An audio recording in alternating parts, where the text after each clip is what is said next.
பெய்கிற நீர்லாம் இயற்கைங்கிற பேரில் நிலத்திலேருந்து கடலை நோக்கி ஓடிடக்கூடாதுங்கிறதுக்காக தேக்கி நிறுத்தி வளம்னா என்னன்னு தெரியாத பூமியில் வளத்தை உருவாக்கி நீரை நிலைநிறுத்தி பயிர்களை வளர்த்து உணவே மருந்து மருந்தே உணவுன்னு உணவை உருவாக்கி மாடு கட்டி போரடித்தால் மாளாது சென்னல் என்று ஆணை கட்டி போரடித்த அழகான தென்மதுரைன்னு விவசாயம் செஞ்சு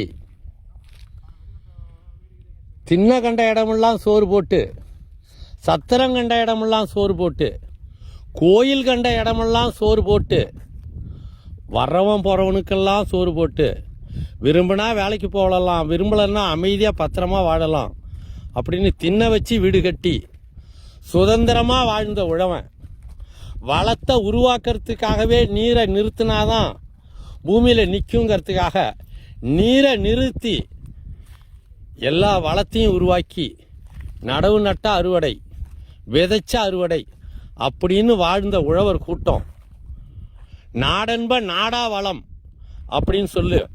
வளம் நிறைஞ்சிருந்தாதான் அது பூமின்னு சொல்லி வளத்தை உருவாக்கி வாழ்ந்த உழவன் கடைசியில் வெள்ள நிவாரணத்துக்கும் வறட்சி நிவாரணத்துக்கும் தண்ணிக்கும் தவிக்க விட்டு வேடிக்கை பார்க்குறாங்களப்பா. கடைசியில் பிச்சை எடுக்க வச்சுட்டாங்களப்பா விவசாயிய. கடைசி விவசாயின்னு படம் எடுத்து எல்லாரையும் விவசாயி இந்த நாட்டின் முதுகெலும்புன்னு சொல்லி பேசியே அவனுடைய அறிவையே அழிச்சிட்டாங்களே.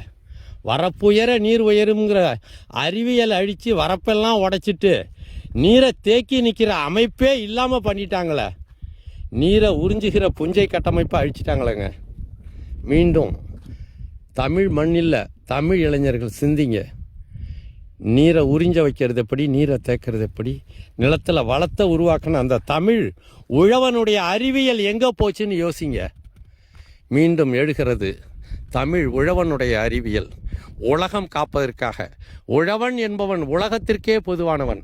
மதங்களை கடந்து, நாடுகளை கடந்து, மொழியை கடந்து, இனத்தை கடந்து எல்லா உயிர்களுக்குமாக நீரை உருவாக்கி நிலத்தை வளப்படுத்தி உயிர்களை பெருமைப்படுத்தி களைகளையே பயிருக்கு துணையாக்கி நீரையே களைக்கொல்லியாக்கி சூரியனையே பயிர் பாதுகாப்பாக்கி விளைச்சலையே மருந்தாக்கி உணவே மருந்து மருந்தே உணவுன்னு விளைய வச்ச தமிழ் உழவன் மீண்டும் எழ வேண்டும். தமிழர் வேளாண்மை. நன்றி, வணக்கம்.